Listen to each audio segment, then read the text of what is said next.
Selamat datang di my channel Pemuda Milenial 389. Jangan lupa subscribe, like, dan komen.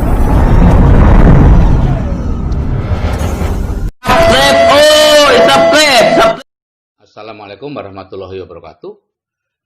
Selamat sore Bapak Ibu dan salam sejahtera.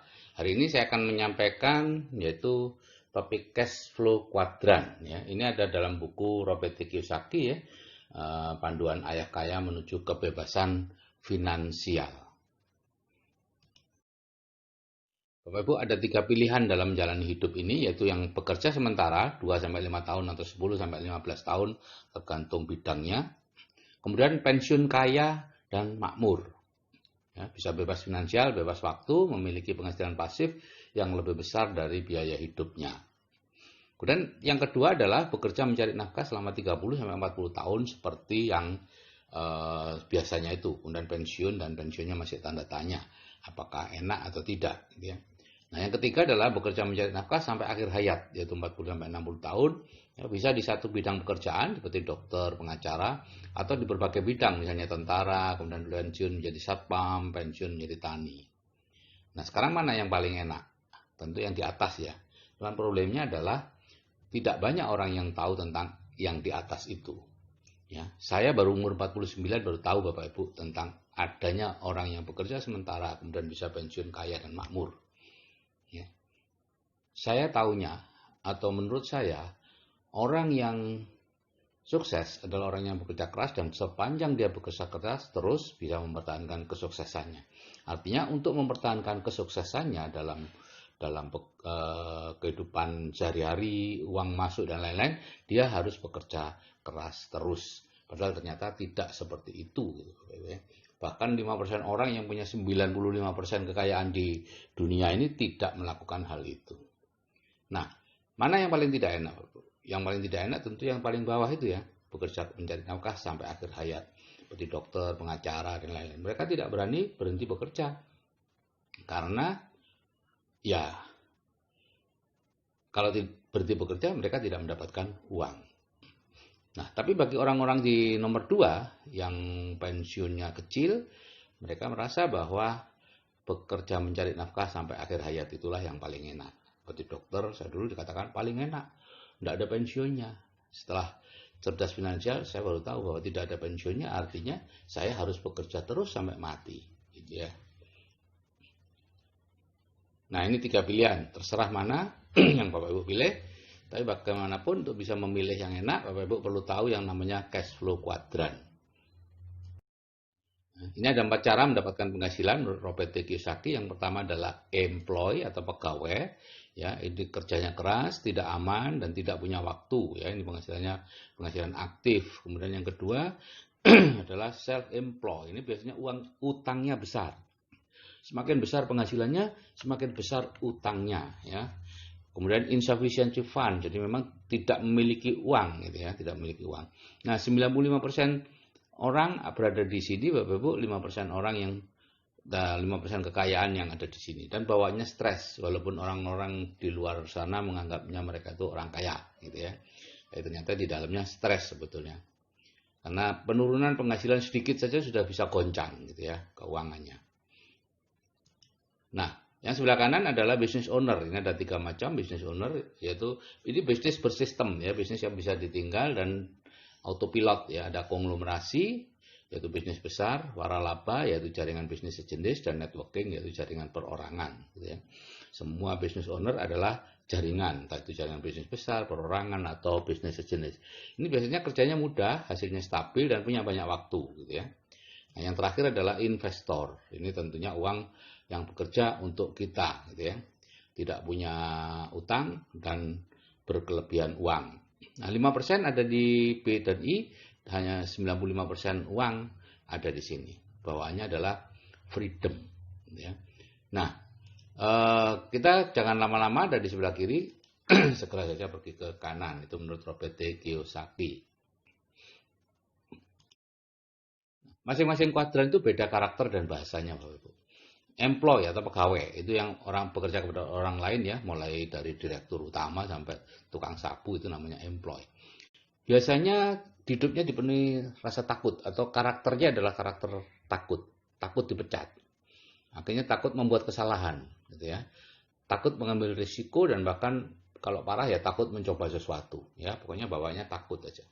Sehingga kalau mereka kemudian bekerja sama dengan orang lain di luar sana setelah tidak menjadi pegawai, akhirnya apa-apa yang ditakuti itulah yang akan didatangkan, ya, karena hukum law of attraction, hukum ketertarikan, apapun yang kita fokuskan itu yang akan datang kepada kita. Jadi banyak risiko akhirnya, karena takut mengambil risiko justru risiko yang banyak, takut membuat kesalahan justru kesalahan yang banyak datang. Yang kedua adalah self-employed. Ini bekerja kepada diri kita sendiri, ya, ada profesional atau pengusaha kecil, yaitu pelaku bisnis, yaitu bisnis yang masih ditangani sendiri. Meskipun yang melakukan itu karyawan Anda, tapi kalau Anda masih perlu ada di situ untuk mengawal, ya Anda masih di pengusaha kecil. Biasanya karakternya tidak percaya bahwa orang lain bisa melakukan sebaik dia. Dan time is money. Ini adalah betul-betul pengejar uang sejati, ya, yang menukarkan waktunya dengan uang. Kemudian business owner, pemilik bisnis, dia kerjanya ringan, punya banyak waktu luang, dan mereka percaya bahwa banyak orang lebih baik dari dirinya. Yang terakhir adalah investor, uang bekerja untuk kita. Ini berani mengambil risiko dan sabar menunggu hasil. Ya. Nah, karakter masing-masing seperti ini, takut, S tidak percaya, B dan I percaya, berani dan sabar.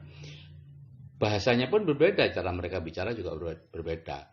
Orang-orang kuadran kiri ini, pegawai profesional itu bicaranya tentang hal-hal teknis saja, teknis mengajar, teknik pengobatan, teknik peternakan. Mereka kalau mau ikut seminar ya seminar-seminar teknik, cara membangun rumah tanpa membeli rumah tanpa tanpa biaya, cara peternak lele, cara membuat bisnis online dan sebagainya. Pokoknya cara. Nah, mereka umumnya tabu bicara uang dan kaya, gitu ya. Nggak tahu, nggak berani. Ya. Bahkan kalau ditanya atau dikatakan bahwa mereka itu mengejar uang, mereka marah. Gitu. Padahal mereka bekerja keras mengejar uang, Bapak Ibu. Gitu ya. Tapi marah kalau ditanyakan. Akibatnya apa? Ya kita mendapatkan apa yang kita fokuskan. Kalau Anda fokus pada pekerjaan, Anda dapatkan pekerjaan. Kalau Anda fokus pada hasil, Anda akan dapatkan hasilnya. Ya, itu hukum law of attraction, ya. Law of attraction hukumnya sangat kuat di semesta ini. Jadi orang ini akhirnya bekerja terus, Bapak Ibu, karena mereka fokus pada pekerjaan. Nah, yang sebelah kanan selalu bicara uang dan hasil, cash flow, penghasilan, omset, keuntungan, cita-cita, harapan. Mereka tidak peduli dengan cara. Bisnis apapun akan mereka ambil sepanjang hasilnya bagus. Akibatnya apa, Bapak Ibu? Yang sebelah kiri ini akan dianggap orang lain kaya padahal sebetulnya tidak kaya karena tidak punya uang, gitu ya. Yaitu rumahnya besar, mobilnya bagus, karena semua uangnya digunakan untuk itu. Sedangkan uangnya sendiri lari ke kuadran kanan. Sehingga 5% orang memiliki 95% uang di dunia. Gitu.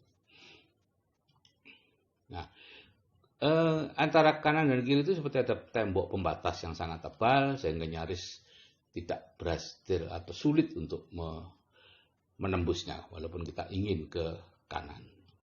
Dan kuadran kiri dan kanan itu seperti bumi dan langit, ya. Kuadran kiri itu yang aktif income itu 95% orang berebut 5% uang. Jadi harus dibagi-bagi kecil-kecil tuh, ya. Kerjanya berat, jadi hasilnya sedikit. Perlu gantian, ada pensiun, ada PHK karena ada tenaga kerja yang baru masuk, gitu ya. Dan makin lama semakin berat dan mahal. Pendidikannya semakin tinggi. Seperti guru, dulu SGB cukup jadi guru, sekarang harus SPD, ya. Sarjana pendidikan. Dokter dulu, dokter umum sudah top markotop tahun 70-an. Sekarang harus konsultan untuk memiliki kehidupan yang seperti dokter umum zaman dulu. Bidan juga begitu. Dulu cukup P2B, sekarang harus S1. Nah, bayangkan anak cucu Anda nanti. Mungkin S1 itu seperti SD dulu. Ya, lulusan S1 itu seperti lulusan SD, tidak bisa kerja apa-apa. Mungkin nanti butuh S4, S5, dan lain-lain. Di kuadran kanan, Bapak Ibu, 5% orang berbagi 95% uang, pekerjaan ringan, hasilnya besar, penghasilannya bisa diwariskan. Dulu eksklusif keluarga kaya yang bisa ke sini. Kalau enggak mungkin bisa. Tapi sekarang ada yang namanya train entrepreneur. Jadi betul-betul kita dilatih untuk ke kuadran kanan. Jadi sekarang bisa orang biasa seperti saya dulu bisa dari kuadran kiri pindah ke kuadran kanan, meskipun saya bukan anaknya konglomerat. Nah, cara pindah kuadran seperti ini, kalau yang dulu itu dari employee ke self-employed ya, ini yang usaha sendiri atau melakukan sendiri, dari employee ke self-employed, membangun usaha, kemudian dibuat sistemnya, menjadi business owner, dan menjadi investor. Ini perlu waktu 20-30 tahun dan perlu 2-3 kali bangkrut menurut Robert T. Kiyosaki, dan angka keberhasilannya sangat kecil. Di Amerika Serikat, dalam 10 tahun pertama hanya 1% orang yang bisnisnya tetap utuh. Yang lainnya hilang. Nah, cara yang sekarang itu employee dan self-employed itu langsung dididik menjadi business owner, kemudian menjadi investor. Tidak perlu terlalu lama. Ya. Jadi cara pindah kuadran itu terutama adalah merubah pola pikir atau reinstall. Ya, diencerkan dengan pola pikir orang kuadran kanan. Ya. Kalau dulu tentu harus merantau untuk bisa ketemu dengan orang kuadran kanan, kemudian mengangkat dia jadi mentor, Anda magang kepadanya atau jadi mantu dan sebagainya, barulah Anda bisa kaya. Kalau sekarang Anda cukup merubah pola pikir ini dengan audio terapi bawah sadar yang disiapkan itu. Hambatannya ini Bapak Ibu, yaitu kepercayaan yang salah tentang uang dan kaya.